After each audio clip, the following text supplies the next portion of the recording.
I'm Norman Robinson, and welcome to Affordable Housing Matters. Spring is here, and for many, that is the time to transition to a new living situation. On today's show, we will discuss the different communities that are currently providing affordable housing in the city of New Orleans. Also, on today's program, we discuss what our young adults think about today's housing situation and how the actions of today could affect the realities in the years to come. We have a great show planned for you today, so don't go far. Women know how to get things done. Invest in women and girls, and they will do the rest. Join us at care.org/womenknowhow.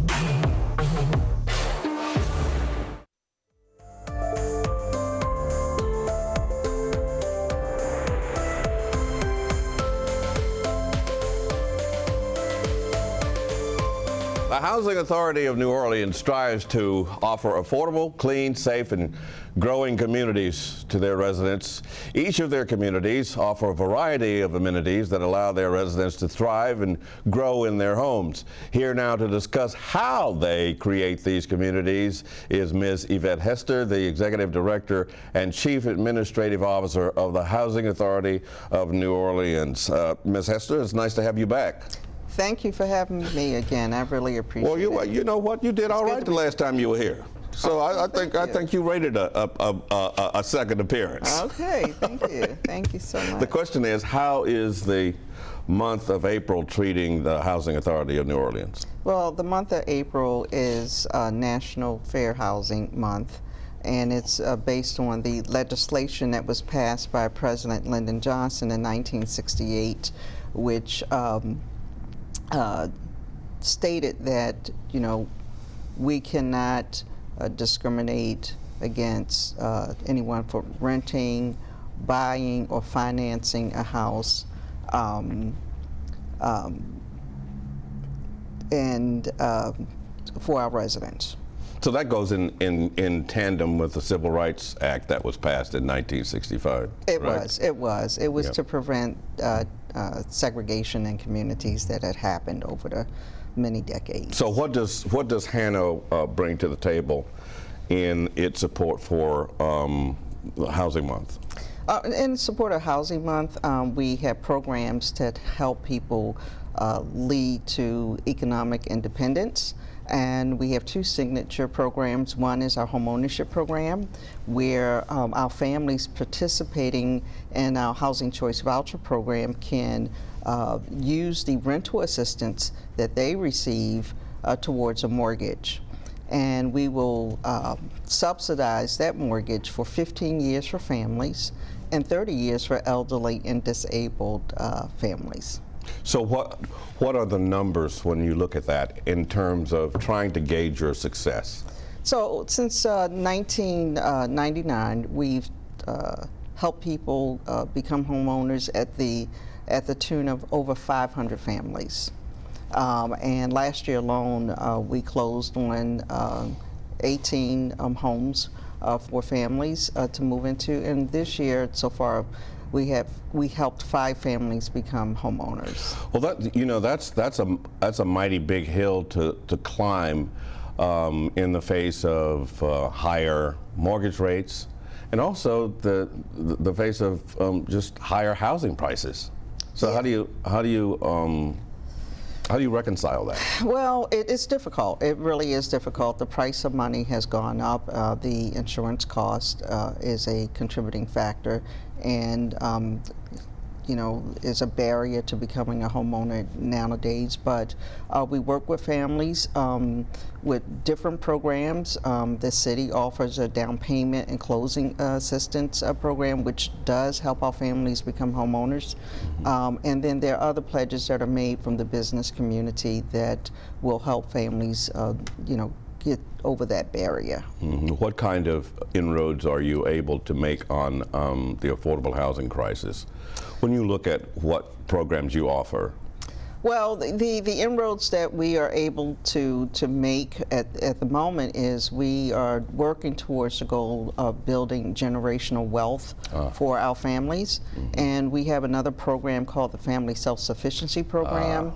And in that program, families are provided with resources, community resources that will help them build wealth by either getting a job, getting a better job. The beauty of that program is if you have a job and you get a better job, the difference in your income, you still have to pay a higher rent to us, but that difference goes to an escrow account, and it can build for 7 years. And at the end of the program, if you achieved all of your goals that you established in the program, you will get that escrow amount. And we recently had a graduation ceremony. 5 people graduated, and one family received about $10,000. Really? Yes. Wow, that's a sizable amount of money. Yes, it is. I wouldn't sneeze at that. Listen, the last graduate that we had who received the highest amount received $30,000. Wow. What kind of criteria do you have to meet Well, to have access to that kind of money? Well, what you have to do is you sit down with a case manager and set up some long-term goals for yourself to lead to economic independence, and then you have to work towards those goals. And at the end of the program, some people take the whole 7 years, but some people can complete the program in less years. And at the end of it, you get that windfall of money. So we're very proud of that program. Now, what does one have to do to gain access to these programs? I mean, is there widespread publicity in terms of notifying people of their existence? Yes, we notify families in our programs through social media. We utilize that quite heavily. And also, when they come in contact with their case managers on an annual basis, we promote the programs then. And in our community meetings, we promote the programs at those meetings. And a lot of it, though, is by word of mouth. A lot is by word of mouth, and we found that to be the most effective way of communicating, at least trying to get some interest in the program. Does every resident have a case manager, and how does that work? Yes, every resident has a case manager. They are required to report their income on an annual basis, and the case manager will calculate what their rent is. And so it starts out there. That's the initial case manager. Okay. But if they sign up for the program, then they go over to our client services department, and there are different case managers who will take over. Different case managers? Yes. So yes. there is a criteria for a case manager?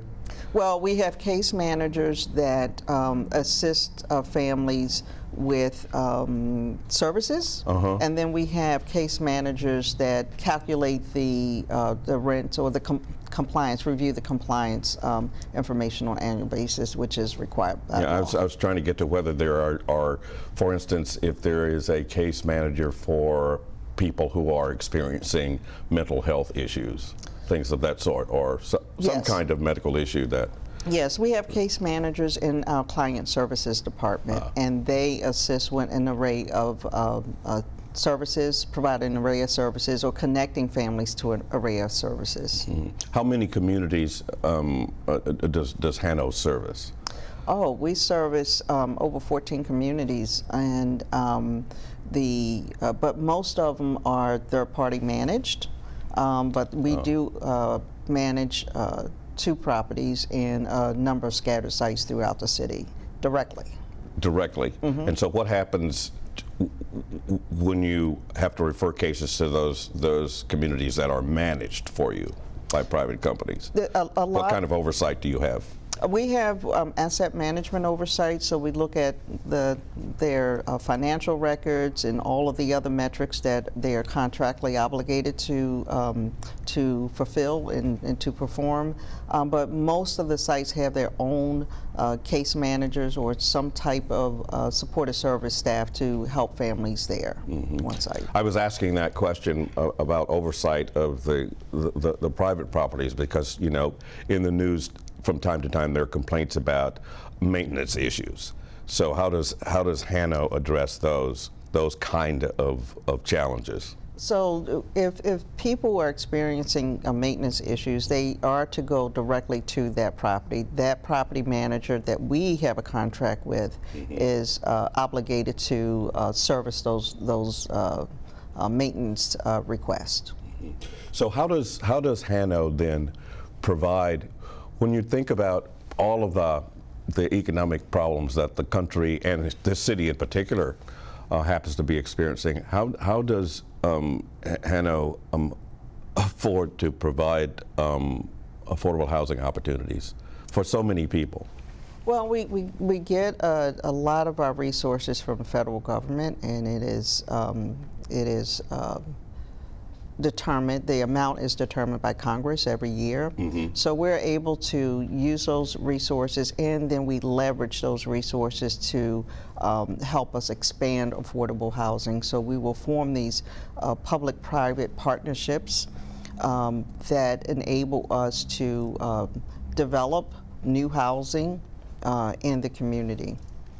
And when you say leveraging, what are you talking about? Are you talking about, I mean, when I think of leveraging, I think of what we used to do in Tombstone, Mississippi when I was a little boy. It's like bartering stuff.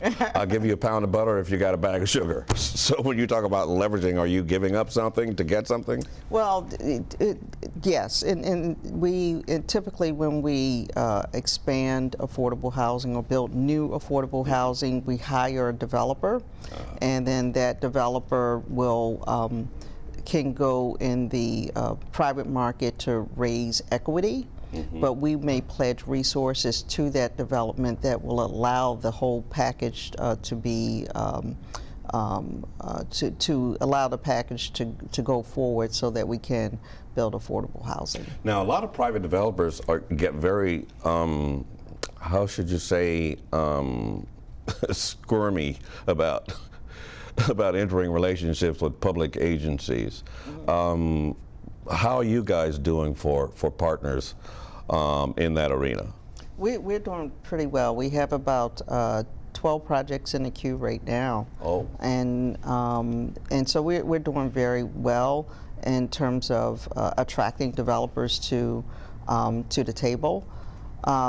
It's difficult now to actually build because of the rising insurance costs and just the cost of borrowing money right now. So, can you tell us a little about, sorry to cut you off, but can you tell us a little about some of the things that you have in the queue right now that we might be able to look forward to with some sense of enthusiasm or optimism? Yes.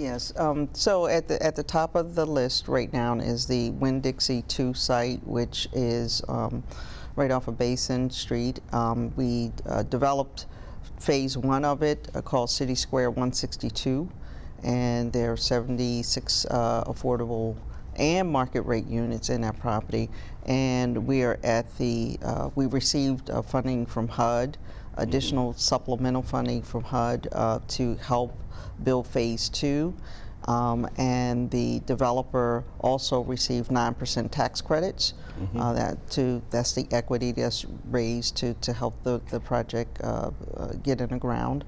And so that is moving along very, very quickly. We hope to close on that project, let's say spring of next year, and then be in the ground for about 12 to 14 months, and then we'll have a little over 50 units at that site. 50? Yeah. Okay. That's nothing to sneeze at either, is there? No. Now, what about your waiting list? So we have several waiting lists. It all depends on the program. Our Housing Choice Voucher Program is our largest program. We serve over 18,000 families in that program, and our waiting list right now is about 10,000 deep. Okay. And then we have various other programs with 10,000 deep? Yes. That's a lot. That's a lot. People. That's a lot of people. That's a big challenge to overcome, isn't it? Well, I think it's much better than what it was before. And what was it before? 26,000. Oh, yeah, well, that's better.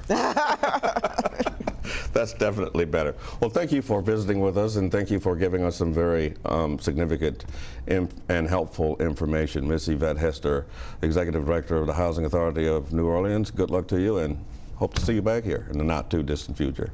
Okay, thank you so much. You're welcome. Okay. Coming up right after this break, we will sit down with an organization that's using their resources to transition young people into adulthood. How about that? Valuable information coming up right after this break.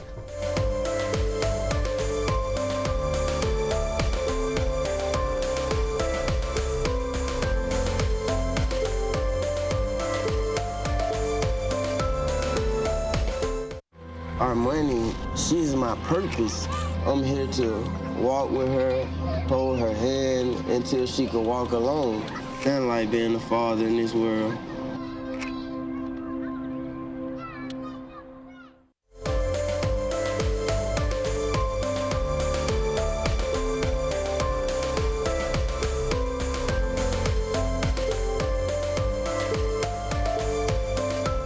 The New Orleans Youth Alliance Re-Engagement Center is a free resource center for New Orleans youth ages 16 to 24, aimed at transitioning youth to adulthood at a critical period in their lives. Joining me now to discuss how they accomplish this task is the Re-Engagement Center Director of New Orleans Youth Alliance, Ms. Michelle Seymour.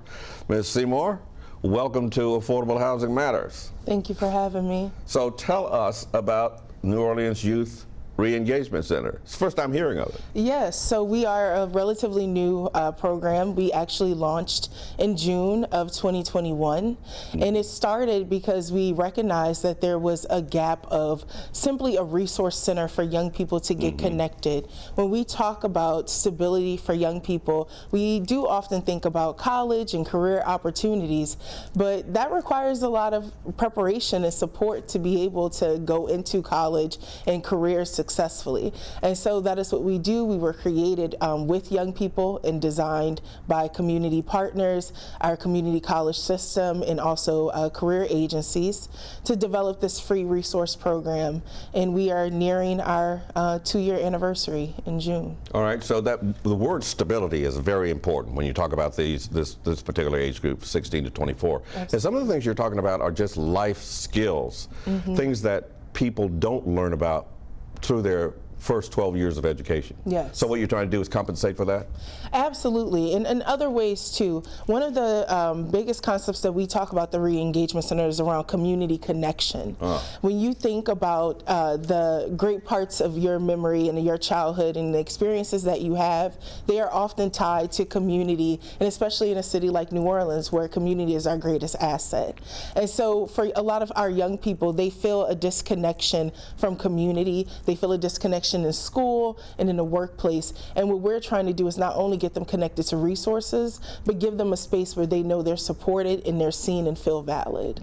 And in what way does that transition then into them being able to access affordable housing? You start them to think about things like that? Absolutely. And we also start to address the root causes as to why young people are not able to access affordable housing in the way that they should. How so?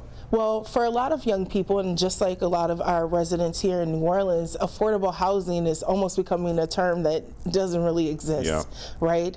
In 2019, there were only 2,000 units of affordable housing, but over 33,000 families in need of affordable housing. And so when you think about a gap like that for even adults who are in their careers, who may even have access to wealth, for a young person, imagine being 20 to 24, trying to make that first experience into housing, it can be difficult because you don't have the career mobility yet, you don't have the access to resources or the access to funding, and also sometimes you don't have the access to the information on how to navigate affordable housing. So what's the process like for a 16-year-old or 24-year-old who has not been exposed to this kind of thinking, because it is a different way of thinking. You have to step outside of your narrow environment and start to broaden your idea about what it is to be an adult. Absolutely. So what's that process like? So I'm entering your program. What's the process like? And I'm a deer in the headlights. Yes. I don't know anything. Well, the first thing is we try to eliminate the fear around entering into a new program. We understand that a lot of the young people we work with have had adverse experiences within systems. And so our biggest job is to ensure that young people are not facing additional barriers to get to services. We have a very simple intake process. We do all the outreach. So once we have your contact information, we reach out directly to you. And then we start services immediately. We do a needs assessment and we ask questions around, do you have access to housing? Is that housing stable or is it temporary? And we do that so we know how to better assess essentially a needs service plan for our young people. But one of the largest ways that we're doing that currently is that we are actually empowering young people and having them to participate in policy, because we know that in order to create more affordable housing, we have to change the policies that dictate how much affordable housing is available. You've given me two questions out of that.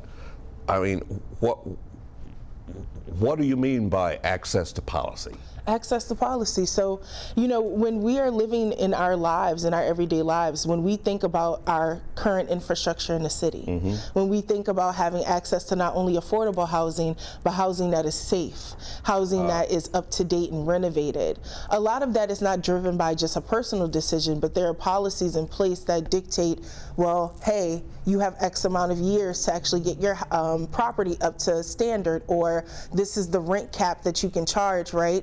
And so very often, I believe young people are left out of those conversations around how policy impacts their everyday lives. And so in order for us to empower them through that, the first part is always education for anyone, right? And so we're doing the work to educate our young people, not again about, hey, this is not something that's your fault. There is actual systemic reasons as to why you're not able to access housing. However, you don't have to feel hopeless. You actually have the agency and the expertise through your lived experience to be able to push back and challenge that policy as well. So you're showing them where the levers are and how to pull them. Yes. The next question is, when you were talking about access to services, what did you mean when you said you try to assess whether there are additional barriers to get service? Yes. What will some of the barriers be? For us, some of the main barriers that we see for young people in terms of connection is around financial reasons and also housing stability. Housing stability actually ranks third amongst most common barriers for young people entering into our program. And so imagine being a young person and you want to work, you want to go to school, but you don't know where you're going to sleep at night. That's a difficult decision for anyone of any age to work through. How many homeless individuals are you servicing as clients right now? So the way that we also define homelessness is also young people who are in transient housing, meaning they don't have permanent housing, and that is representative of 30% of our current participants. Wow. 30%. Yes. That's a pretty high percentage, isn't it? It is very significant. Yeah, so how do you go about? I don't know. There's got to be a lot of stress involved on the part of the clients. So how do you go about assuaging that? Yes. So we actually have a role specific to our organization, excuse me, called the Supportive Services Coordinator. And their main job is to ensure that they are helping young people through the additional barriers to connection. So they work one-on-one with the Supportive Services Coordinator to address issues. And then we also work with several partners, including Total Community Action, Unity of Greater New Orleans, also Ozanam Inn, to identify emergency housing and also long-term housing options for our young people. But we're also still trying to figure that out ourselves. And so one program that we're also pushing for is an emergency fund. And so we are trying to create a bank of money that we can use to help young people with emergency housing costs and also costs associated with housing, like deposits, security insurance for insurance reasons, and even just that first month's rent. So, are you seeing more young people now in this category of being unstable as far as housing is concerned? Unfortunately, we are. Really? And not just young people who are independently living on their own, but also our 16 to 17-year-olds who are still dependents and living with their family. And so they're also living with parents or guardians who are also facing the burden of inaccessible and unaffordable housing. So that's why you need the emergency banking fund? Yes. So who are you working with to try to make that happen? We are working with several of our private philanthropy partners to develop that funding. However, it is, while it doesn't seem that it should be a brand new idea, it is something that is very new to fundraising spaces to actually just advocate for direct aid into families and to young people. So this is something that is this something that is specific to New Orleans, or is this something that is being experienced widespread across the nation? I mean, our nation is facing very high rates of unaffordable housing across the board. In 2019, 26% of all citizens living in America were cost burdened, meaning that they were spending over 30% of their income on housing. However, it is super prevalent to New Orleans because our rate is 40%. Wow. How do you get around that? I mean, you're carrying a big burden here. Yeah. Well, I would like to think that I'm not shouldering this burden alone, and that's the part of the conversations we have, is that it needs to be a community burden, right? Because it's a community issue and it impacts all of us. And so we are working really closely and thankfully have a wonderful set of partners who are also invested on how to figure this out. And our first steps were establishing our policy platform called Rebuilding Our Village NOLA, where our young people actually made recommendations on how to address these systemic barriers. One of them being creating universal basic income supports for young people. Universal basic income? Yes. All right, and where does that come from? Does it come from private-public partnership? So actually our city, the mayor's office, did a study around guaranteed basic income last year to see if it would have any positive impact on young people. And as you can imagine, additional income for a young person absolutely did.